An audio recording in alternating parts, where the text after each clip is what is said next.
need to be able to provide the best world-class services. Thank you very much.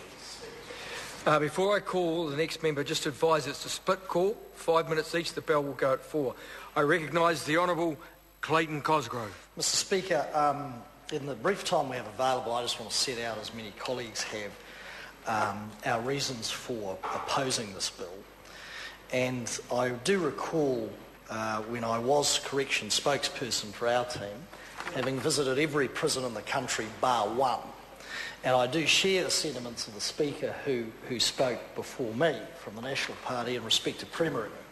I remember visiting Premieremu, and to be blunt, it was like an outtake from The Silence of the Lambs in D Block, I think it is, or the maximum security section of that prison. We're opposed to this bill, not just specifically on ideological grounds, but we do, and I place on record, as our position has always been, we do have a position that says that this is a core responsibility, that is the incarceration of the citizenry is a core responsibility of the government, of the Crown, of the community in effect.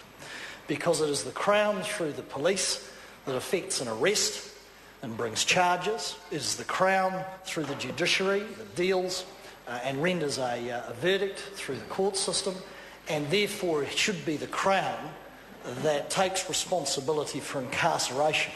But even if you put those facts aside, or that position aside, and if all we're interested in respect of corrections is dollars and cents, which is an important concern to have, I would say the most important concern is the public duty that we have in this place to ensure that somebody going to prison, the problems are identified, they are rehabilitated, which is not a dirty word, and they are returned to the community in the hope that their behaviour has been changed, that they've been rewired and reprogrammed, as it were, in the hope that they will not offend again, thereby not creating another series of victims or victim. I would have thought the absolute base primary function of a correction system is behaviour change, because if it's not behaviour change, then we let the person out again without addressing the fundamentals, and there's another person killed, maimed or wounded, another set of tears, another loss.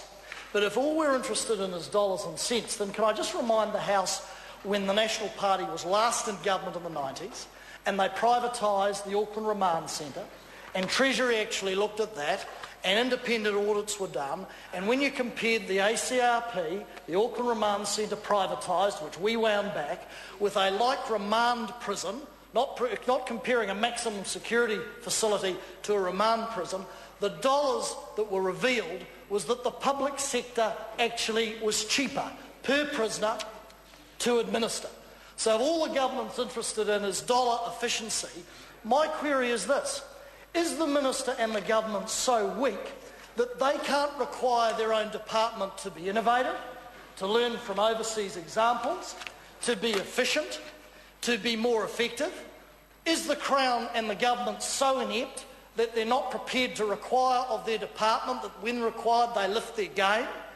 Or have they decided through this bill and through the privatisation of the Auckland Remand Prison for the second time that they've hoisted the white flag and said, it's not up to us as a government anymore or a corrections minister, we give up, we're just going to pass it over to the private sector?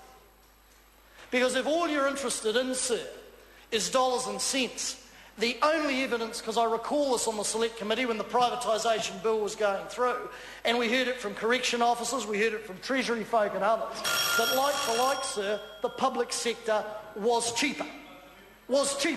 They were the facts.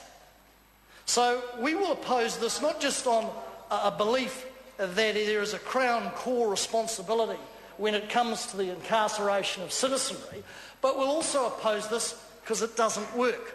I don't believe as a former minister that you should say, we're out of ideas, we can't require a department to be innovative or efficient, we're just going to contract it out and flick it out to the private sector and give up. You need to show some guts, sir, you need to show some gumption, and you need to require of that department that it does the government will.